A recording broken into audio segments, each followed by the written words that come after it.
Well, good morning and welcome back to the channel again. As you can see from the images that I'm putting up and using as B-roll here, and for those of you who recognise the Lake District, you'll recognise this place as Coniston Lake, which I believe is one of the longer lakes. I think it's 22 miles long, heading off into the distance over there. And this was the lake that Donald Campbell did his world record breaking jet boat attempt back in 1968 and was killed in the process of doing so. And I believe just over there is the boathouse that was featured in the film and where he actually stayed. I think the hotel just behind that is where he stayed when he did his record breaking attempt. Anyway, enough of the history lesson. I'm here to actually take advantage of this beautiful moody sky and also the fact there's no wind. And as you can see, reflections don't get much better than that. So I've got the 20mm lens on the camera, as we can see here. I've got a polarizer on, and this piece of broken tree that's been washed up on the shore here makes an excellent leading line in the foreground. So what I'm hoping to do is get a shot. I'm definitely not standing anywhere close to the water because the last thing I want to do is make ripples on this surface, because they'll probably go on for quite some time. But that's the image I've got set up. As you can see, we've got the tree as the foreground image. We've got one of this pier jetty thing, which is just here, running along in from the right. And we've got this fencey type thing on the left hand side here, which is to stop the sheep going round the end of the fence, because it goes into deep enough water there that the sheep wouldn't walk round it, and equally people wouldn't walk round it, hopefully, because that bit of land there is clearly marked up there as private land, and clearly the owners don't want anybody on it. So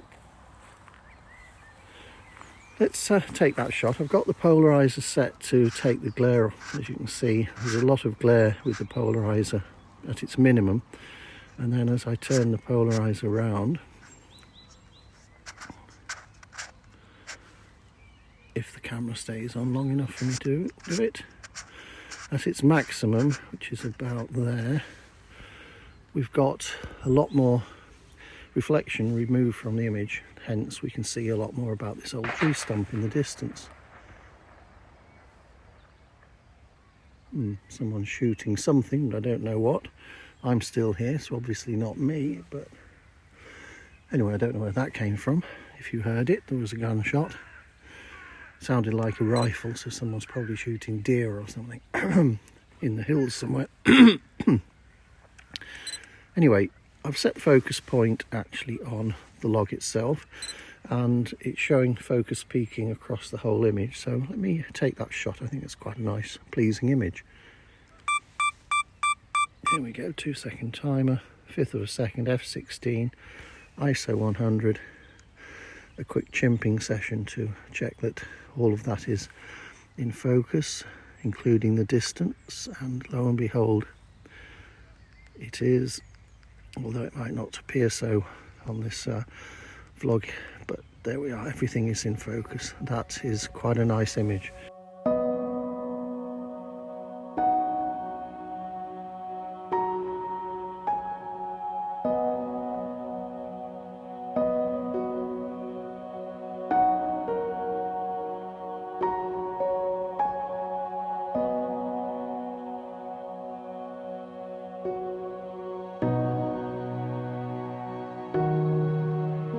So that's the first one here from Coniston. I probably, well, this is my last day here, and I'm just, I've come over to the west, or the southern lakes, which is quite a hike from Derwent, around that area.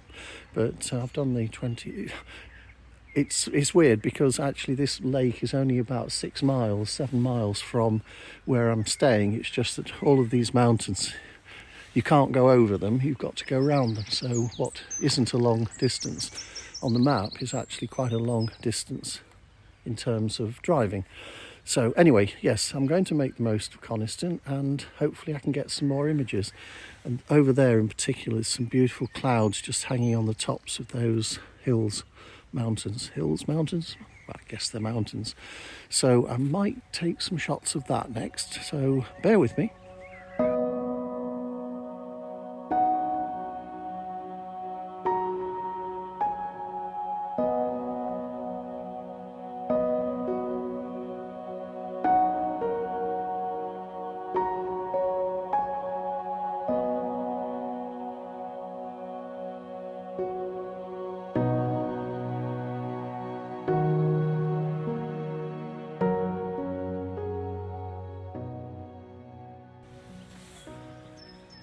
Well, I'm pretty much done here at Coniston at this end. I'm going to go to the other end down there, or at least not the other end, it's this end, but further along this end, and see if I can get a shot all the way up the lake without all of this in foreground information here. And I think there's a point, the road runs along the edge at the back of the lake just over there, and I've got the bike with me, obviously, hat on, and I'll just ride along there and see if I can get to a point that I can actually take a nice reflection all the way down the lake.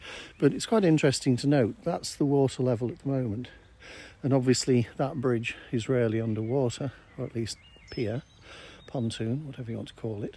And I'm looking around here, and this tree on the edge of the shoreline here is actually covered in what I can only assume is driftwood that's been blown up in a gale, and the waves have lapped right up to here and carried all of that this far. Yep, I would be about 3 feet underwater if that were the case now. So yeah, interesting. And along the edge here you can see a line of washed up leaf matter and sticks and other such things.